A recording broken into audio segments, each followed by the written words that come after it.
Hi guys, this is my personal recommendation how to cure a hiccup, and actually it's not my own invention. So this is what you have to do. You stand straight and sip a bit of water from bottled water or whatever you have, and keep it in your mouth.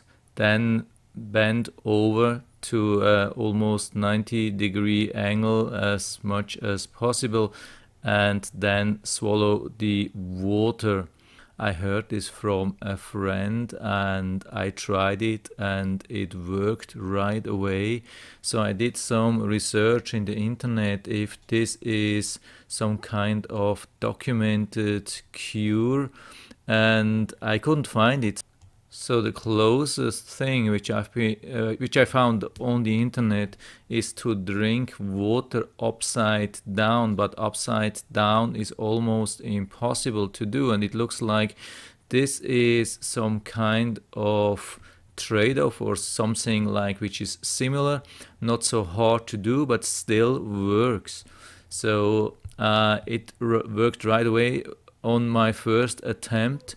So my recommendation is, if it doesn't work, just do it again and again and again. I mean, there's a limitation, of course.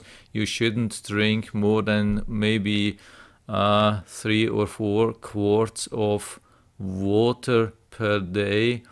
If it doesn't work, maybe try something else. But for me, it was working just great, and I hope it will work for you too. And yeah, if you have any questions or comments, just write to the feedback area. I'm always happy to talk about these things. And if you like the video, give me a thumbs up, subscribe my channel. Thanks for watching and see you next time.